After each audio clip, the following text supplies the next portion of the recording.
Bonjour à tous, bienvenue sur le barrage de Thôle. Nous vous proposons une petite balade en pirogue afin de découvrir la biodiversité du site. Et bonjour Violette, qu'est-ce que tu fais là? Salut Arnaud. Bah écoute, je me suis levée tôt ce matin pour observer les oiseaux, faire un petit tour du lac, voilà. Et ça tombe bien, nous aussi. Écoute, je te propose de venir avec nous en pirogue, découvrir ces oiseaux ensemble. Ah bah avec plaisir Arnaud. Bon, tu sais utiliser la pagaie? Absolument pas.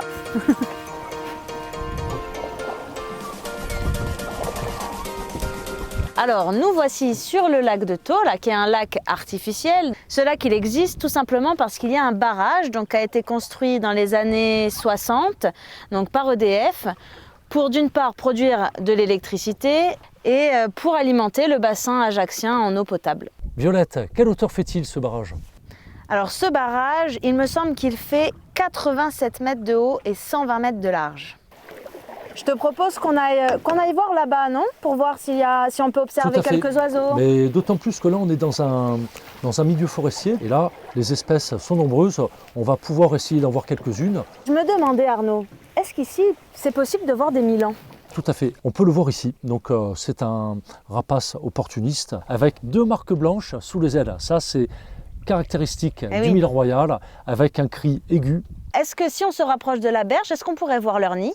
Tout à fait. Alors là, ici, juste là, derrière, justement, dans les chênes, un nid a été localisé il y a quelques années. D'accord. Tiens Violette, j'ai vu un poisson sauter en face. Ah, un poisson. Bah écoute Arnaud, est-ce que tu sais qu'il y a une dizaine d'espèces introduites dans ce lac de Thôle? Mais non. Vous avez peut-être des poissons rouges chez vous. En tout cas, figurez-vous qu'ici, il y en a. Violette, on peut voir de gros poissons rouges nager à la surface. Alors, pour observer des poissons rouges là dans ce lac, ça va être difficile. Je pense que même pour observer n'importe quel poisson, regarde comme l'eau elle est sombre, regarde comme elle est, on voit pas très profond. Et les poissons en général, ils préfèrent se balader plutôt en profondeur, là où il y a peut-être éventuellement de la végétation pour pouvoir se nourrir, là où il y a d'autres poissons. Donc, pour observer des poissons sur ce lac, ça va pas être facile. Et donc Violette, si on a des poissons rouges, on peut les relâcher ici?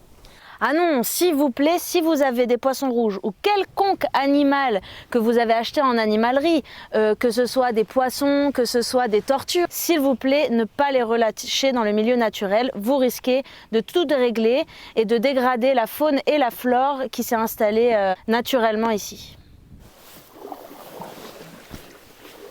Et Arnaud, quand tu te balades comme ça en pirogue sur le lac de Thôle, tu as déjà vu des tortues?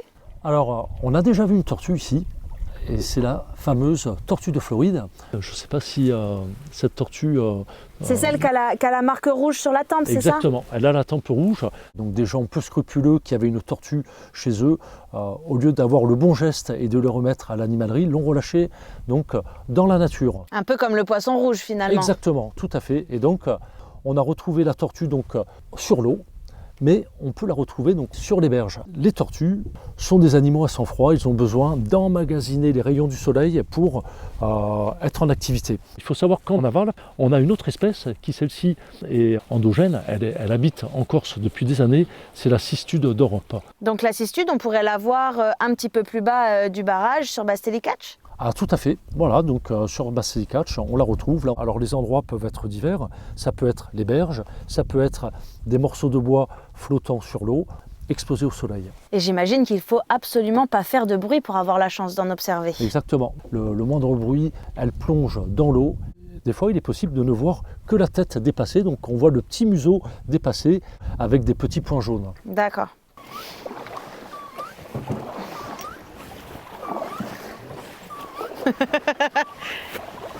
Je regarde là, parce qu'il y a de l'aigle royal qui est vu régulièrement aussi. Ouais. Alors figure-toi que peut-être sous cette pirogue, il y a un énorme poisson. Est-ce que tu le connais? Non. Non? Alors c'est un poisson qui est souvent confondu avec le poisson-chat, mais ce n'est pas le poisson-chat, c'est le silure. Et tout le monde connaît le silure, même vous, vous connaissez le silure, vous en avez forcément déjà entendu parler. C'est un poisson qui peut faire jusqu'à 1,50 m, 2 mètres, peut-être même plus grand que la pagaie. et qu'on va retrouver là dans le lac de Thau. Là. 2 mètres, c'est énorme. Ah oui, oui, bon alors c'est pour les plus grands et les plus beaux spécimens. Et si on se baigne, Violette, est-ce qu'on peut en croiser un? Alors, ne t'inquiète pas, tu peux te baigner en toute tranquillité dans le lac de Thau. Aucun souci, on ne l'observe pas, il est peut-être tout au fond. Il préfère bien sûr les profondeurs. Et puis d'une manière générale, hein, toutes les espèces sauvages ont peur de l'homme. Donc si tu t'approches, il va fuir. Donc il n'y a pas de souci, tu peux te baigner sans problème. Eh bien, je trouve ça très agréable, cette petite balade en pirogue. Tu vois, toute cette végétation, cette étendue d'eau, là, avec tous ces arbres, je vois des chênes, je vois des peupliers. Effectivement, cette végétation que l'on retrouve autour de nous va abriter de nombreuses espèces. Il y a des oiseaux, par exemple, il y en a un, alors celui-ci, il est super connu, il a du rouge, le piquet-pêche. Et là, ce matin, on a vu justement le vol d'un piquet-pêche qui allait dans cette direction. Il est fort possible qu'un gîte à piquet-pêche soit présent juste à côté de nous. Et je me posais une question, tu crois qu'on pourrait voir des écureuils aussi dans cette forêt? Non, pas du tout. En Corse, on ne peut pas voir d'écureuils. Pas d'écureuils, tout à fait. D'accord.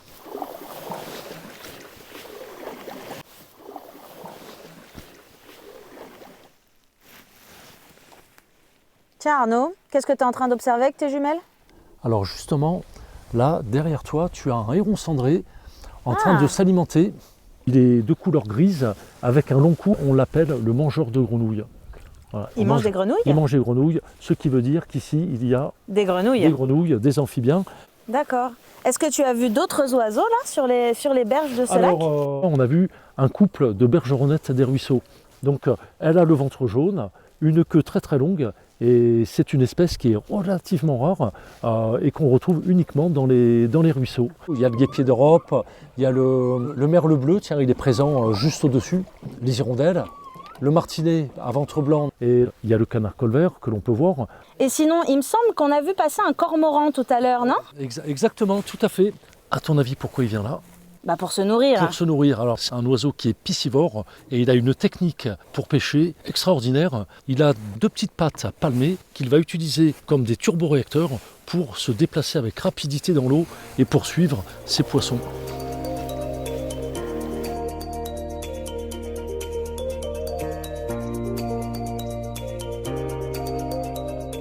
Voilà, écoutez, cette balade touche à sa fin. J'espère que ça vous a plu. J'espère que ça t'a plu aussi, Violette.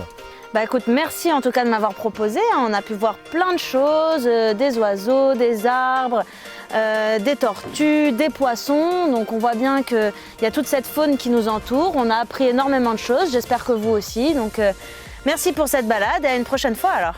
Allez, on y retourne.